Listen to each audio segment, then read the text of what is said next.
kai sai wani sabon fenti kake wa shagon ka har yanzu kofuna wancan shekaran ne ka gagara canja wasu. Kai tafi can ragon banza wanda ya cire riga saboda saniya. Kai ka juba tsuntsuwa ta yi min kashi a jikina? Dan Allah ne mun ruwa na zuba a jikina ga abin ta min kashi. Oga, dole sai na kashe tsuntsuwan nan saboda ta maka kashi kuma ba zan bar ta ba. Da ka bari.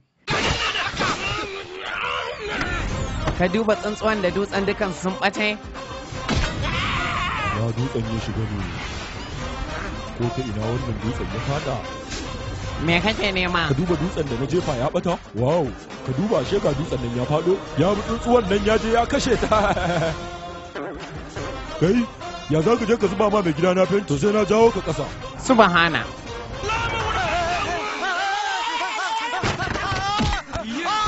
Waye kai da zaka kira jini na fenti ɗan jakar uba? Kai ma ba zan barka ba sai na fasa ma kai.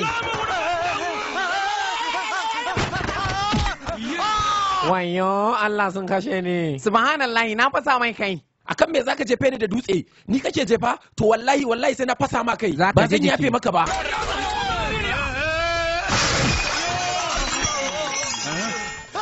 Wayo Allah shi ma kamar ran shi ya ɓaci. Wallahi tallahi sai na rama. Dan Allah kar ka watsa ma abu mai zafi. Ka tsaya ka saurare ni, ka tsaya ka saurare ni. Kaga banza ya watsa maka tomo mishi ruwan zafi. Wai me yasa ka cika jin haushi babu dalili ne iye? Wayo Allah shago na kama da wuta. Dan Allah ka watsa min ruwa. To ina ruwan yake? A ɗaya daga cikin jarkokin nan. Dan Allah ka watsa da sauri. Kai me yasa ka ruwan yake tada wuta kuma? Banza wawa kalanzir ka watsa. Kalanzir kuma mu gudu. Wayo Allah na shi kenan sun kwana mu shaguna sun takaita ni sun kansara ni. Ka duba ka ga inda shagon shayin ya kama da wuta lallai akwai yaƙi a ƙauyen nan. Duk wannan rikicin yanzu akan ɗan ƙaramin abu da ya faru ka ila ilaha